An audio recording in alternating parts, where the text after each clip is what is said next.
Good morning, grade 11s. This video is on analytical geometry.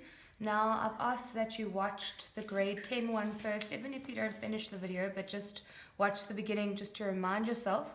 So this video, I'm just going to go straight into exam questions.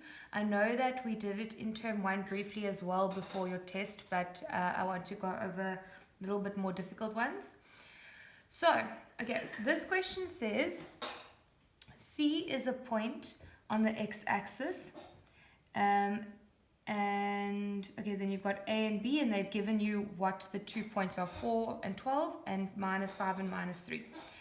And it says it's a triangle, and it says AB intersects the x-axis at E. Okay, so that is your x-intercept over there. Then it says that this angle over here is theta, and this one is alpha. Okay, so 4.1, sorry, the question, let's call it 1.1, sorry. 1.1 says calculate the gradient of AB.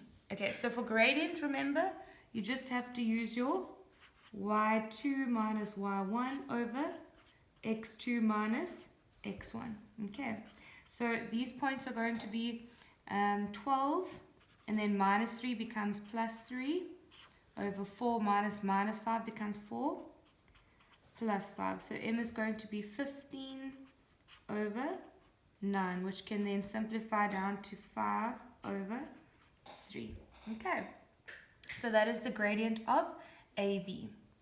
1.2 says, determine the coordinates of point E. Now obviously point E is an x-intercept, so at that point you know that y is going to be 0.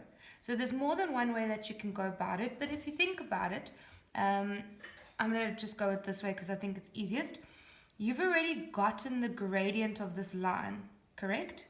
And you know that this point E, it's like something and naught because it's a y-intercept. So if you go use your gradient formula again, you can use naught for y, and then x you can leave blank and use another point. And you know what the gradient is. So then you can calculate that other x point.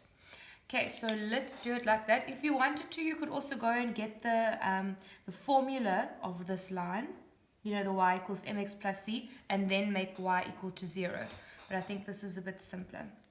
Okay, so it's y2 minus y1 over x2 minus x1 equals the gradient, but we worked out the gradient to be 5 over 3. So now let's go fill in a point. You can choose A or you can choose B. Let's just go with B because it's positive, so I think it makes it easier. So, yeah, so this y is going to be 12 minus this y we decided is 0. Okay, all over this x is 4 minus this x is the one we're trying to figure out because we want to know what point E is. So I'm just going to leave it as x equals 5 over 3. Then obviously this is, you can put it into a bracket and you can take it that side. So in other words, this is how it's going to look. 12 minus naught is just 12, right? Then 5 over 3 becomes times 4 minus x. Okay, then you're going to have 12 equals 5 over 3 times 4. Which is going to be 20 over 3 minus 5 over 4 times x is, 5 over 3 times x is 5 over 3x. Okay, then you can just take this 5 over 3 that way, so it becomes positive 5 over 3x. I'm doing this quickly because I know you know how to do this part. And then 20, we take the 12 over by minusing. So 20 over 3 minus 12 is going to be minus 16 over 3. And then to get the x alone, I must just divide both sides. I'm going to continue up here. Okay, so this will be minus 16 over 3 divided by 5 over 3, which is minus 16 over 5. X is equal to minus 16 over 5, or if you simplify that, it is minus 3, 2. Okay, does that make sense? If you wanted to over here, I don't know if you guys remember this formula, the one where it looks like this.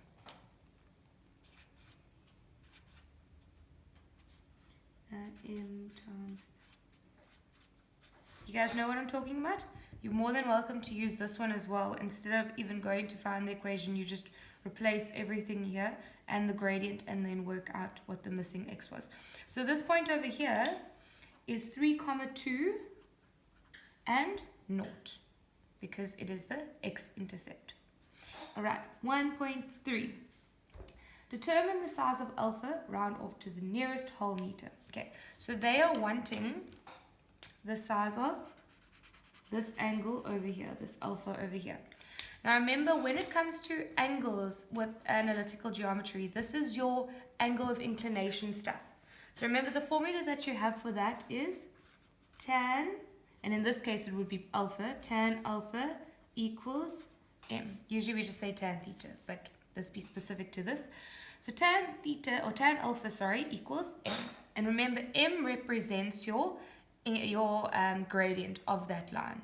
Okay, so just to refresh your mind on that, because you might get a little confused, if I have a line, that's my line there, the angle of inclination is always that one, from the x-axis to the line. Okay, so if my line looked like this, my angle of inclination would be that whole piece. Okay, it would be the full obtuse angle. And then the gradient would still be the gradient of this line.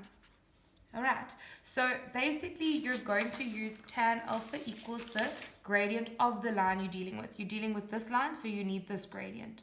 This gradient is going to be 5/3. So tan alpha is